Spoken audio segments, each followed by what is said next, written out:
Here at Hoonah City Schools, we teach Tlingit language to grades kindergarten to all the way up to high school.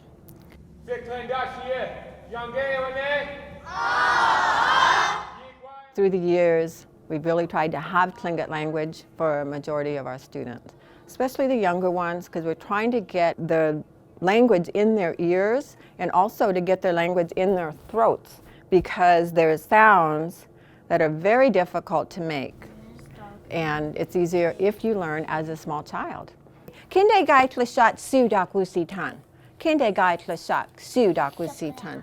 Sudak wusitan. Ye awa. Sudak wusitan. Ye yamaika sudak wusitan. You say it. Sudak wusitan. Ye awa kunak yak a. So we're trying to get them to say the and the sounds that are in Tlingit that aren't in English.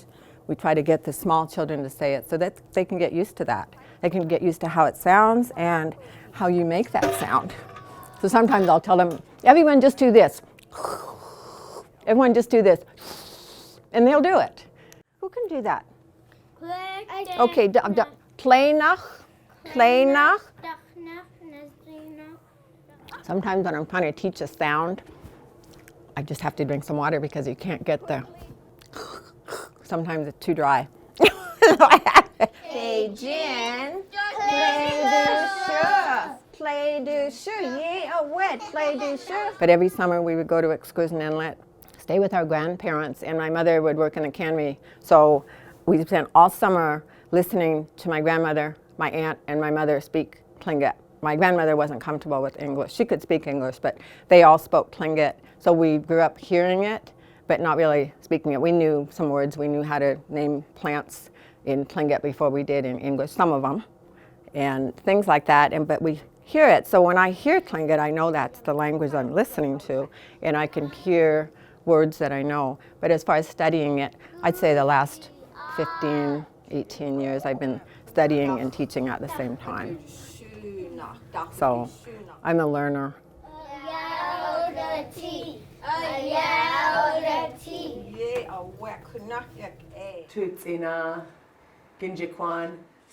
My grandmother spoke Tlingit to me from the time I was born. It was my first language. And thankfully she had the foresight to do that. Not a lot of people my age were raised primarily in the language or were able to be around the language the way that I was. And I'm so thankful for it.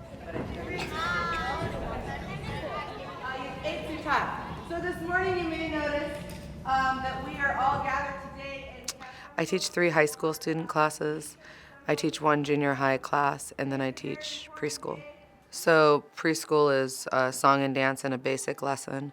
Isikugewe saknenka, saknenka, saknenka. Isikugewe saknenka. Do you know the Muffin Man? So we do fun things in the language. Ha'atkai hanagu. Ha'atkai our food. And we've also went out and done some harvesting and learned about place-based things in the woods.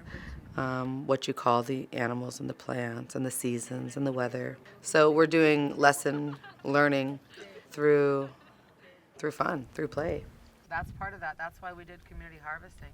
Oh, there's our canoe. Let's sing a song. Our language is so metaphorical. A lot of times you lose the true meanings behind it when it's translated. But the one thing that stands true is the way that you feel when you hear it. You can't lose that.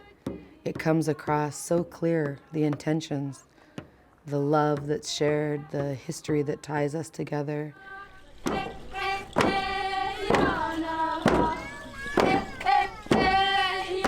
The intention is very clear, and it's something that I feel our children understand when we tell them hatuyeyeti, hatuyeyeti.